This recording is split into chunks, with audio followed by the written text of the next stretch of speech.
Flatliners. Some lines shouldn't be crossed. Hey everyone, welcome back to Let's Talk. I'm John, and today we're going to be talking about the 1990 sci-fi film Flatliners and its brand new Arrow 4K Blu-ray video release. But before we dive into that, if you are a fan of 4K Blu-ray reviews, movie reviews, TV reviews, video game reviews, maybe some tech reviews, we try and do them all here on the channel, and nothing helps out more than by liking this video and subscribing to the channel. So Flatliners was originally released in 1990, is directed by Joel Schumacher. It's written by Peter Filardi. Michael Douglas actually produced this movie, and it stars Kiefer Sutherland, Julia Roberts, and Kevin Bacon. Now, Joel Schumacher is probably most famously known for directing Batman Forever and the disaster that is Batman and Robin. But before he did that, he was actually a pretty well-known and well-respected director. He directed 1987's Lost Boys, Flatliners, Falling Down starring Michael Douglas, which is another popular film from the 90s. And then even after Batman Forever and Batman and Robin, he directed another good movie that I particularly really enjoy, and that's Phone Booth.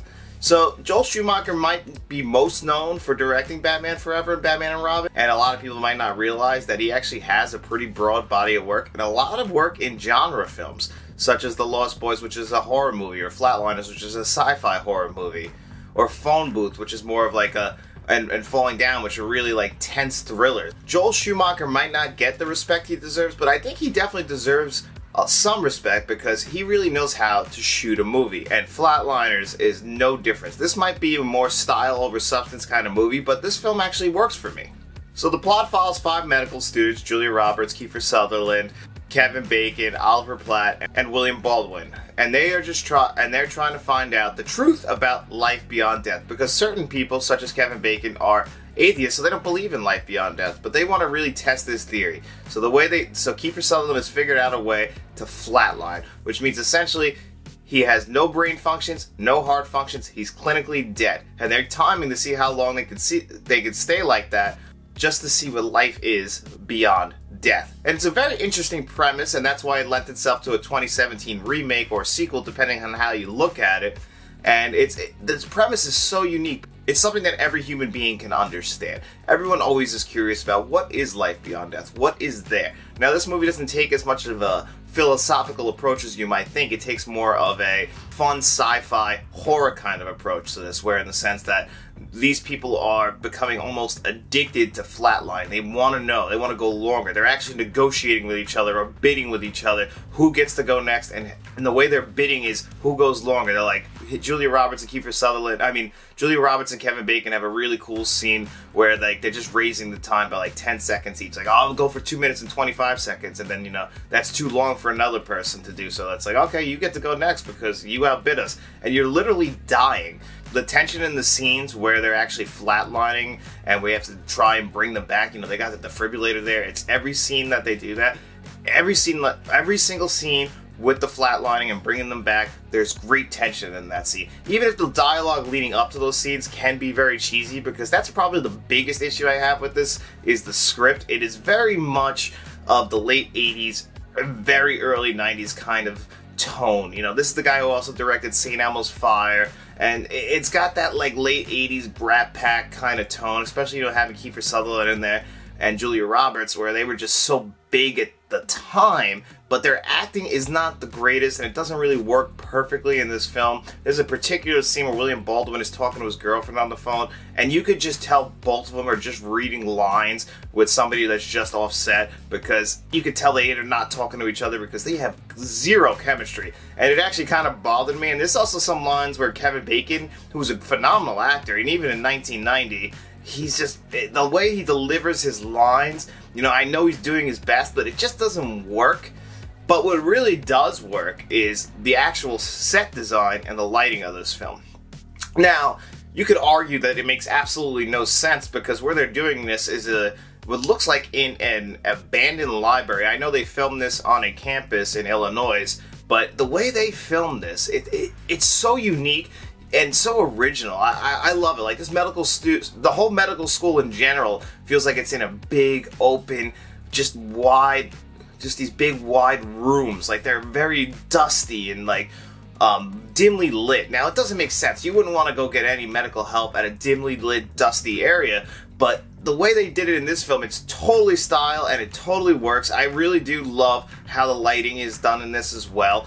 You know, it really lends itself to the entire atmosphere of this film, because this film is, like I said, very much style over substance. So the set design, the way each of these scenes is lit, like it's very orange and yellows and blues, and all behind them are just shining on their faces, and it really does work for this film, because one thing you can never argue with Joel Schumacher is his style. Yes, Batman Forever and Batman and Robin, that style really did kind of ruin those films, but it actually does work for this film, and it worked a lot in 1987's Lost Boys as well, for me personally. Like, I really do love it when they take attention to detail as far as making the sets look unique and original, because one thing about film is that we want to feel like we're in a different world. This feels like a world like no other. Nobody is going to go to a medical school and it's going to be a very dimly lit, but very, like, you know, almost gothic feeling kind of area. Just like when they're the room that they're doing these flat lines in, it's crazy. Like, it feels like it's windy in there at all times. First of all, it makes no sense as far as the wind goes, because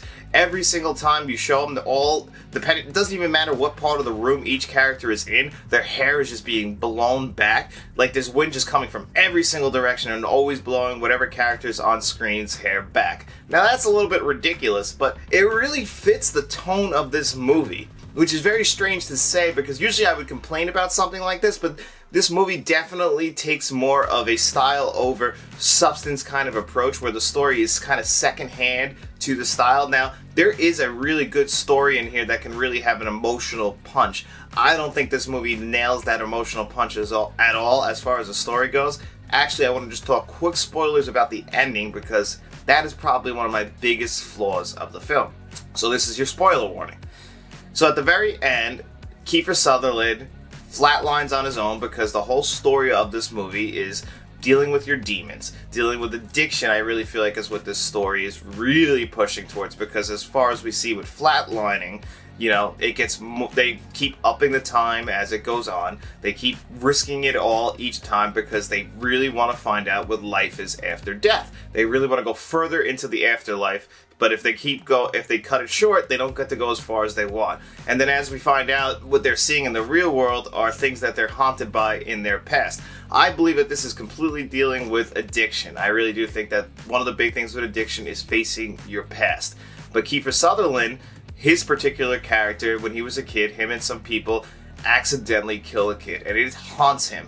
So he feels like, okay, that kid's dead, so the only way he can actually get closure with him is in the afterlife and letting that kid do to him what he did to him. Now, the thing is, you know, Julia Roberts, Oliver Platt, William Baldwin, and Kevin Bacon, they all find out about this. They rush back to where they're doing the flat lines, and he's been under for so long. They've actually clocked it at 14 minutes. They don't want to give up. Kevin Bacon will not give up. He's like, I'm going to bring him back. But, you know, knowledge of, like, the brain knows that 14 minutes of being clinically brain dead, you're not just snapping out of that and going to dinner at Applebee's right after.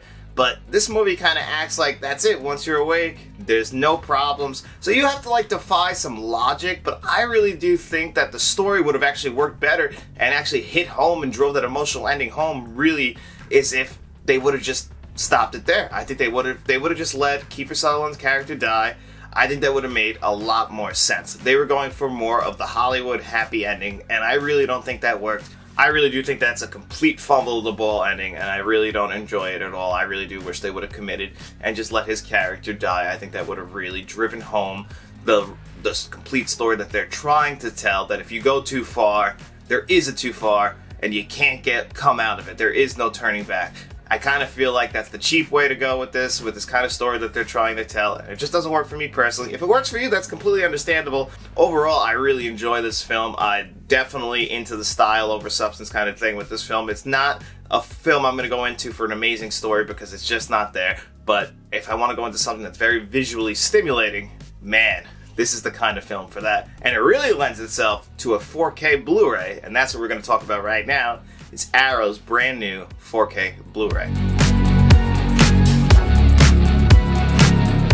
So So Arrow Video's big release of this month of August 2nd, 2022. This will be released to the world, and I really do think that this is a beautiful slipcover. This is one of the nicest slipcovers I've ever seen. I don't know what the paper stock is on it, but it's got like this like suede almost feeling on it, but it also interacts like with the regular plastic. Like certain parts of it have a glossy finish to it, while the rest has a matte, very soft feeling. I've never seen actually a slipcover like this using this paper. It's very unique, very original, and I love it. And then underneath it you have the same poster, but underneath the regular 4K, you know, underneath the regular 4K Ultra HD case, black as usual. It's a little bit thicker, that's what Arrow usually does. On the inside you have just the one disc.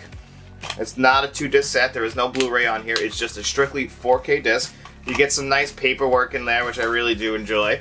You know, a really good booklet. They put the time into that. But I can honestly say, for a slipcover, I was truly impressed with this. I really am. I really don't want to sell the slipcover itself short. This could have been a very phone-in kind of approach. You know, it's not the same as their regular hard cases with like RoboCop or True Romance. This is more of like, I would say, like a second-tier Arrow Video release, but I think they did an amazing job with the slipcover. I personally love it. You know, I would have liked the Blu-ray disc in there just for comparisons, because the extras on here are kind of limited. You get some interviews with like how they did the restoration and how they did with the cinematographer and how they shot these scenes with the lighting and everything, which I really did appreciate. But like I said many times in the past, I would like a retrospect, especially interview with this cast. This cast is stacked. I would have loved to see some interviews with them, but that's just not on here. Joel Schumacher has unfortunately passed away, so there's no interviews with him. But some past ones would have definitely been appreciated. You know, I get that this is more of not a complete deep dive into it. It's more about the restoration of the actual film. And let me just tell you, this is a beautiful 4K disc, and it really lends itself to the 4K treatment just because of how these scenes are uniquely lit. Like I said, there's a lot of orange and blues coming from behind them, so it really pops. And this 4K disc has Dolby Vision HDR10 on it, so you really know that those colors are going to pop, and the Dolby Vision really does do the heavy lifting on here, because the HDR really makes all these colors and all these scenes pop. It wouldn't work without it. Like, this film used to look pretty flat, which is weird because it is so colorfully lit, but we're using the original film negatives. The cinematography oversaw the entire restoration process, so this is the exact film that they wanted us to originally see in 1990, but technology has finally caught up to it 32 years later, and it really does show the atmosphere and the style that they were going for. It really was a beautiful 4K transfer as far as visuals go. I was truly blown away. I can't wait to watch this again. You know, Lost Boys is getting a 4K release, I believe, in a month. I can't wait to see what they do with that, because this is very similar to Lost Boys as far as a style over substance kind of film. That's what you get Joel Schumacher for, and man, it really worked so well with the 4K transfer on this. I truly was blown away by how the colors popped on the scenes. Certain films getting 4K on it, it doesn't really do any justice unless the actual way they shot the film originally is there to help assist it and move it along, and it really does with this. Now, the audio is a DTS HD 5.1. It's not an Atmos track, but it really doesn't need it. Yes, this is a sci-fi, horror, thriller type of film, but it doesn't really have that powerful bass that you would expect from like a modern horror film. I wouldn't say this has the greatest sound design or sound mixing ever on it. The 5.1 definitely works for it. I thought it was pretty good. It was making good use of all my speakers. You actually do have the stereo track at 2.0 if you want to just use your front speakers. That's fine too. It's completely on there, but I preferred the 5.1. Like I said, I wasn't blown away by it. I really do think that the standouts of this entire package are the visuals and the actual slipcover and the packaging on this. The audio and the extras, I would have liked a little bit more, but the visuals and this actual packaging really do a lot of the heavy lifting on this package, and also the miles may vary on how you feel about the film. If you're not a fan of Flatliners, I wouldn't recommend going to pick this up. But if you are a fan of Flatliners, and if you haven't seen Flatliners, and you're a fan of sci-fi horror, I can definitely recommend that you pick this up, because it is really just a great package overall. And if you're going to see Flatliners for the first time, you're going to want to see it in the way it was truly intended to be seen, because this is definitely more of a visually stimulating type of film. So I would definitely recommend highly this Arrow Video 4K set. I'm going to give this a 9 out of 10. I am just as surprised as you. I really didn't think I was going to love this as much as I did, but I had a great time watching it. Just seeing those colors pop off my screen, I really can't sell that, and I really can't sell that short. The film itself is really just going to be on what you feel about it, because, you know, some of that dialogue can really drive you crazy, but if you're in that and you're really along for that ride as far as watching it and really getting involved in that story and that atmosphere and that tone, this is for you. I really hope you guys can get a chance to grab this. You know, if there's an Arrow Video sale going on, as of this recording, I believe there still is that Arrow Video 50% off sale, but I don't think that this is included that because it's a upcoming release or new release. But anyway, you can get your hands on this, please do. And as always, guys, I really hope you enjoyed my review of Flatliners. Nothing helps out the channel more than by liking, sharing, and subscribing. And then when you're done with all that, telling all your friends.